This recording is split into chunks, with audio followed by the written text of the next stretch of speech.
উপরে জঙ্গল, জঙ্গলে মানে কুয়াশা বলে দেখা যাচ্ছে। হ্যাঁ, এখন তো পুরোই আবছা লাগছে এই বরাবর। ওদিকেও জঙ্গল আছে।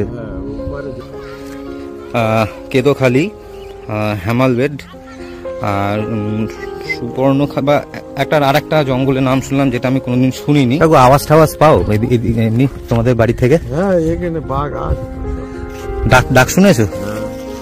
আর আমার ডান দিকটাতে হচ্ছে সুন্দরবনের বাঘের জঙ্গল, যেটাকে বলা হয় ফেন্সিং দেওয়া। তো যাচ্ছি এমন একটা বাড়ি দেখাতে, মোটামুটি মাতলা নদীর পাড়ের। ওটা দেখি তোমার সে বাইন মাছ বলে না? না, এটা হচ্ছে বগি মাছ বলে। আচ্ছা, এই বোয়া দিয়ে যাই হোক। হ্যাঁ, না না, মরবে কেন? ও যদি 100 লোক যার ওরে ছবি তার নিয়ে চলে যাবে। মানে যাকে টার্গেট করবে তাকে ধরবেই। হ্যাঁ, ও আর কেউ ঠিক রাখে, তোমার ঠেলে ফেলে তো তার নিয়ে চলে যাবে। কাকি এই দিক থেকে বেরোতে পারবো? কাকি এই সাইড দিয়ে বেরোতে পারবো? তোমার জয়নগর যাবো, বাস ধরবো। আচ্ছা, ঠিক আছে। আচ্ছা, যে জঙ্গলের কথা বলছিলাম এই হচ্ছে সেই জঙ্গল। আর এই যে বাড়িটা দেখুন, একটা হেতো হইতে 10 মধ্যের বল। ও এক হাতে 10টা মানুষের শক্তি। হ্যাঁ, 10টা মানুষের শক্তি। তো তারপরে বাপিদের পাড়া হয়ে গেলাম। হ্যাঁ,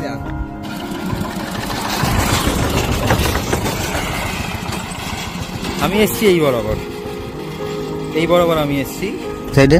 হ্যাঁ, এখানে থেকে বাঘ ধরে নিয়ে তাই। হ্যাঁ, এই সেই জায়গা। এই হচ্ছে সেই বাড়ি, হচ্ছে নদী চরের জঙ্গল। এই হচ্ছে মাতলা নদী, আর এই হচ্ছে সুন্দরবনের বাঘের জঙ্গল, যেটাকে বলা হয় বাঘের জঙ্গলের শুরু। নমস্কার বন্ধুরা, সুন্দরবনের একটা নতুন ভিডিওতে আপনাদের সবাইকে স্বাগত। এই মুহূর্তে আমি রয়েছি মাতলা নদীর তীরবর্তী এক গ্রামে। আমার ডান দিকটাতে মাতলা নদী এবং বাদিকে সেই বসতি। এবং এই যে জায়গাটা দেখছেন, এই খালটা মাতলা নদী থেকে নির্গত হয়ে গ্রামের ভেতর দিয়ে প্রবেশ করেছে। এবং এই বাদিকটাতে হয়েছে গ্রামের কিছুটা বসতি এরিয়া, এবং ডান দিকটাতে এই খালের সংলগ্ন যে জঙ্গলটা, এটা হচ্ছে সুন্দরবনের আজমলমারির জঙ্গলের সূচনা এখান থেকে। অ্যাকচুয়ালি দেখে বোঝার উপায় নেই, এই জঙ্গলটাই যত এগিয়ে গেছে তত ঘন এবং বিশাল আকার ধারণ করেছে। এই হচ্ছে সেই জঙ্গল। এদিক থেকে জল আসে, এদিকে মাঝে মধ্যেই জঙ্গল থেকে বাঘের ডাক শোনা যায়, এবং শীতের দিকে বা বছরের কোনো না কোনো সময় এখান থেকে ঠিক বাঘ বেরিয়ে আসেই।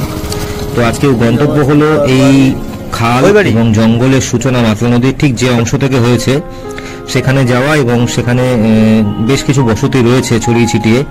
সেখানকারই এক দাদার সাথে আপনাদের পরিচয় করানো, যিনি দীর্ঘদিন যাবৎ জঙ্গলে মাছ কাঁকড়া ধরার সঙ্গে জড়িত এবং বেশ কয়েকবার বাঘের সম্মুখীন হয়েছেন। কাকু আওয়াজ টাওয়াজ পাও এমনি তোমাদের বাড়ি থেকে? হ্যাঁ, এখানে বাঘ আছে। ডাক শুনেছো? হ্যাঁ। বাহ, কিন্তু ভয় মানে এমনি ভয় ঠয় নেই কোনো? না, জাল দেওয়া আছে। হ্যাঁ, ও হ্যাঁ, গুড়গুড়ে পারে উঠেছে না? ও মনে হয় পরশু দিন, মনে হয় কালকে কাগজে দেখছিলাম। জাল দেওয়া আছে। হ্যাঁ হ্যাঁ, ও চলে আসছে তাহলে, মাঝে মাঝে এপারে আসে। তাই নাকি? কি অবস্থা। কাকু কোনোদিন দেখেছো কি তাকে? হ্যাঁ, আমার এইসব জাল দিতে যায়, আমাদের তো সবসময় বাইরের কাছে থাকি। তাই? তোমরা কত দূর যাও? তারপর আছে সূর্যমণি এইদিকে। হ্যাঁ, ওই দূরে ছোট্ট একটা দেখা যাচ্ছে সূর্যমণি। কেদোখালির নাম শুনেছি, কেদোখালি তো ডেঞ্জারাস জায়গা, তো প্রচুর বাঘ হতে নাকি। সূর্যমণি এই নামটা প্রথমবার শুনলাম, আমি শুনিনি কোনোদিন। হামালবেড় জায়গা, ওখানে মায়ের থান আছে। তাই? মানে মন্দির? হ্যাঁ, মন্দির না, ওখানে মন্দির করতে দেয় তাহলে শুধু এলবেস্টার ছাউনি। আচ্ছা আচ্ছা আচ্ছা, মানে বনবিবি যায় না? আর ইটের গাঁথর নিয়ে আসে। আচ্ছা আচ্ছা, ওই তোমার সেই জঙ্গল পুজো যখন হয় তখন মনে হয় একবার করে পুজো দেয়, বলতে পারো না? না, ওটা নদী, ও মানে জেলেরা যায় সেখানে, জঙ্গলে ঢোকার আগে পুজো দিয়ে তারপর ঢোকে। নদী মাছ ধরে। আচ্ছা আচ্ছা আচ্ছা, পূজা দিয়ে ওইসব ট্রলার ফলার সাগরের ফুল ধরে, মানে একদম শেষের দিকে ধরতে গেলে।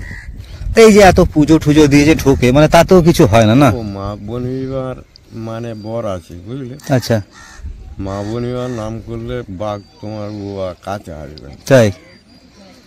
আর সেই সময় মার স্মরণটা নেয় না, তা হবে করতে আসলে বিপদের সময় দিক বিদিক হারিয়ে ফেলে, কি করবে তখন? ভেগা ঝাঁকা মেরে যায়। স্বাভাবিক, মানুষ ট্রেন বাসের সামনে পড়ে গেলে পুরো দিক বিদিক হারিয়ে ফেলে। আমাদের কি এসব মন্ত্র চালনা করে বাঘ সরিয়ে দেওয়া, জানো? হ্যাঁ। এই না তো এই যে আমরা নদীর কোলে জাল ধরি, আমাদের চালানো মন্ত্রের দ্বারা হটিয়ে দিয়ে সব কাজ করা। সবাই তো সেসব যায় না, যারা নতুন নতুন যাচ্ছে তাদের পক্ষে তো জানাও সম্ভব না। না অনেক তোমরা তো অভিজ্ঞ, দেখলে বোঝা যাচ্ছে, কথাবার্তা শুনে বোঝা যাচ্ছে। এই এত জাল পর পর পর পর পর সব দেওয়া এইদিকে, এই একটা করে জাল মানে 1,500 হাত করে জাল, এত বড় জাল। 200 করে 150 করে স্কুলি লাগে এইসব জালে। চড় ঘেরা ঘিরে দিয়ে তারপরে ভাটার সময় করো না এসব? না, ভাটার সময় চড় ঘিরে নিল, ঘিরে দাও, তারপর জোয়ারের জলটা ঢুকলে মাছ ঢোকে, আবার ভাটার সময় গিয়ে তোলো।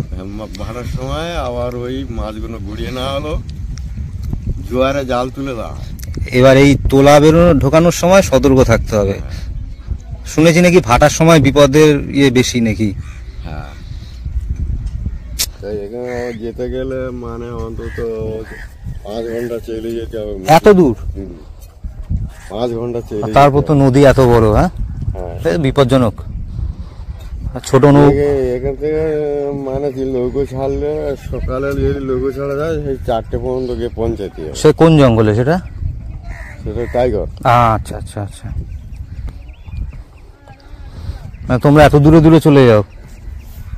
চলে যাও মেশিন লোক। শীতকাল বলে নদী অনেক ঠান্ডা এখন। এখন তো ঠান্ডা, এখন এই বৈশাখ জ্যৈষ্ঠ মাসে ভয়ানক চেহারা এই নদীর। ওইসব বেড়াতে আসে, টুর আসে। আসে না এদিকে? হ্যাঁ, ওই নিশানে থেকে। নিশান দেখা যাচ্ছে কোথায়? ও আরো দূরে না এখান থেকে? যাওয়া যাবে এখান থেকে? হ্যাঁ, এই বাদ বরাবর যেতে হবে না? খেয়া আছে। আচ্ছা আচ্ছা আচ্ছা, খেয়া পার হয়ে যেতে। আর ওদিকে তোমরা কৈখালি বলো এক জায়গা আছে? ওই কৈখালি। আচ্ছা আচ্ছা আচ্ছা আচ্ছা আচ্ছা, গেছে গেছে কাজে গোড়া। এই কৈখালি এই সামনে, এই গাছপালার আওড়ানো আছে। হ্যাঁ, ও আচ্ছা আচ্ছা। এই সামনে কৈখালি। জলটা এত পরিষ্কার লাগছে দেখতে, পুরো সবুজ। রাস্তা মাছ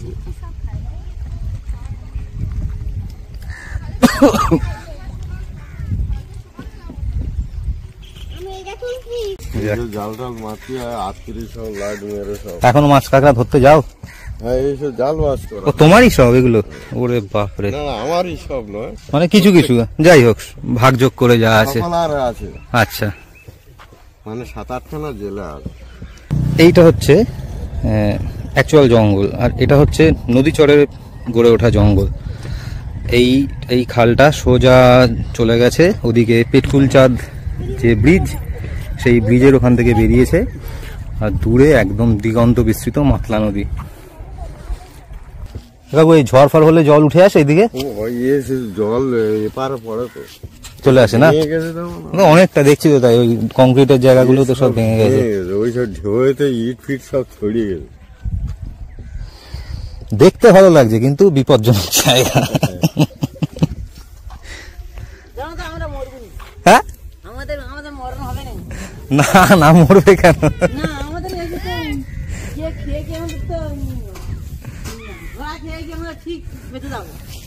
আমাদেরও একই অবস্থা। তোমরা গ্রামে থেকে যাও, আমাদের শহরে থেকে তাই।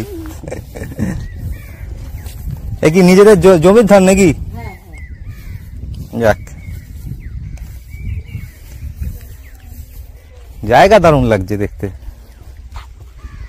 সুন্দরবন এলাকা। আমার বাড়ি বারাসাত। এই বারাসাত না, কিন্তু উত্তর বারাসাত। সে বেরিয়েছি 4:30। দক্ষিণ বারাসাত তো এই কাছেই, তোমার এখান থেকে বেশি দূরে না। হ্যাঁ, আমি জয়নগর হয়ে আসলাম। হ্যাঁ, সব আছে।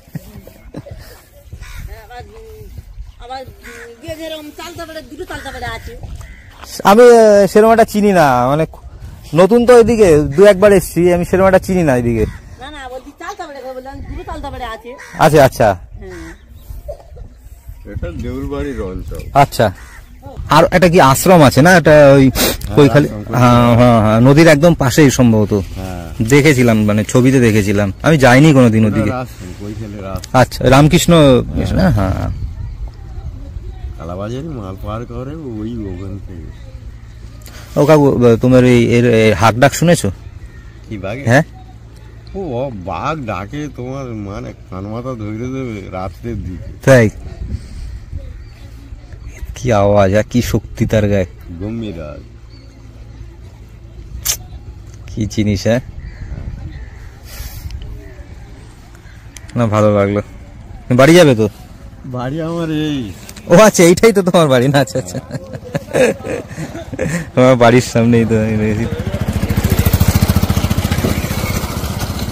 ওই আমার ছোট আর বাড়ি। ওই বাড়ি? ছোট ভাই। আমিও উঠি, তুমি উঠছো তো? আমি যাই একটু সামনের দিকে হেঁটে আসি তাহলে। ভালো লাগলো তোমার কথা বলে। এই মুহূর্তে আছি আমি মাতলা নদীর পাড়ে। দেখুন, আহা বকটাকে দেখুন।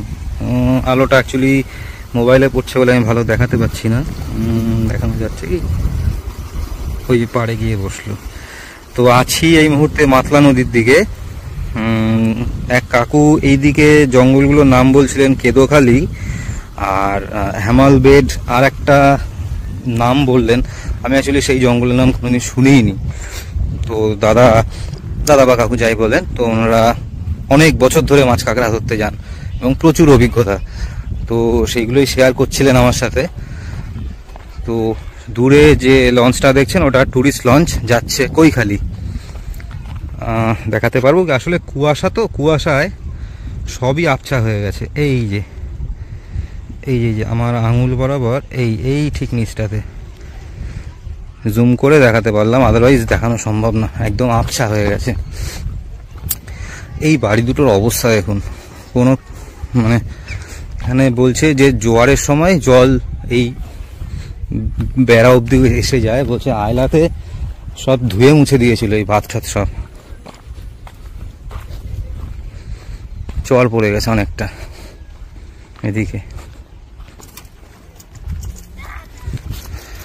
এই বাদিক থেকে একটা একটা করে রাস্তা গ্রামের ভেতরের দিকে ঢুকে গেছে। আমার এই বাদিকটা হচ্ছে গ্রামের বসতি এরিয়া, আর ডান দিকে হচ্ছে মাতলা নদী, আর তারপরে হচ্ছে এদিকে সুন্দরবনে বাঘের জঙ্গলের শুরু। তো দাদা বলছিলেন যে নদী ক্রমশ চওড়া হচ্ছে, গ্রামের দিকে ঢুকছে, আর সেই সঙ্গে এই জঙ্গলগুলো ভাঙছে আস্তে আস্তে, ভেঙে ভেতরের দিকে চলে যাচ্ছে। আসলে কোনোভাবেই মাতলা নদীর ভাঙন ঠেকানো সম্ভব না।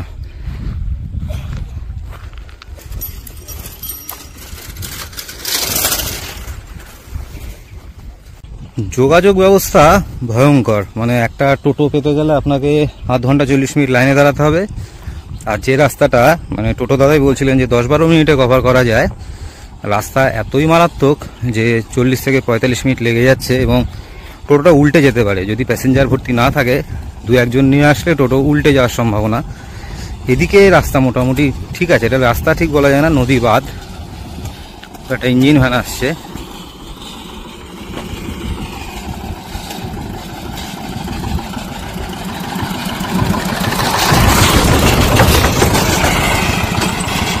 আমি এসছি এই বরাবর আমি এসছি, আর এই দিক থেকে মূল নদী পরপর এগিয়ে গেছে, যত এগিয়েছে তত চওড়া হয়েছে।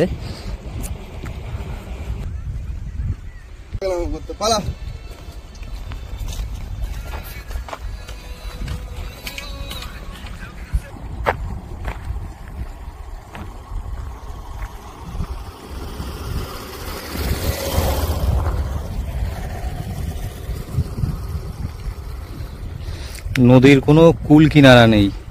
মাঝখানে একদিন রায়মঙ্গল নদী দেখে ভয় পেয়েছিলাম যে কি এত বড় নদী কি করে পার হব কুমিরমারি যাওয়ার সময়। তো আজকে এই মাতলা নদীর সামনে এসে মনে হচ্ছে যে রায়মঙ্গলটাও বুঝি ছোট এই মাতলা নদীর সামনে। আসলেই ছোট রায়মঙ্গল মাতলার সামনে। আপনি দেখুন, মানে মনে হচ্ছে আমি সমুদ্রের পাশে দাঁড়িয়ে আছি। কিছুদিন আগেই সমুদ্রের দিকেও গেছিলাম, তো মনে হচ্ছে আমি আবার সেই জায়গাতেই ফিরে এসেছি, মাতলা নদীর সামনে দাঁড়িয়ে।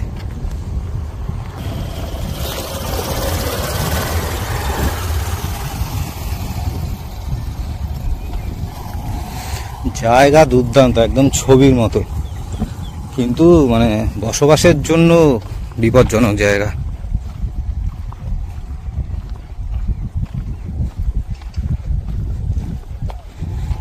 দেখুন মাইলের পর মাইল খালি ধানের জমি, চাষের জমি যাকে বলা হয়, আর এইদিকে মাতলা নদী। বসতি খুবই কম, একটা দুটো করে বাড়ি।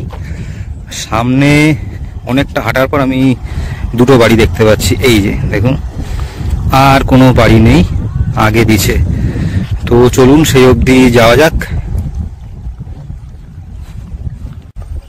নদী বাঁধের ভাঙন বকটাকে আগে দেখুন, কি সুন্দর লাগছে। এই এই এই এই এই এই।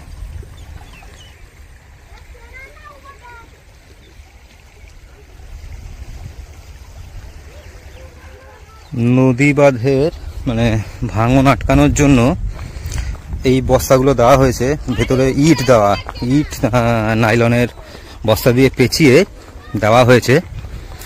দেখুন মানে আকাশ আর নদী মিশে গেছে। আচ্ছা, দূরে কেদোখালি, হেমালবেড আর সুবর্ণখা বা আরেকটা জঙ্গলের নাম শুনলাম, যেটা আমি কোনোদিন শুনিনি, আমাকে চেক করে বলতে হবে জঙ্গলটার নাম।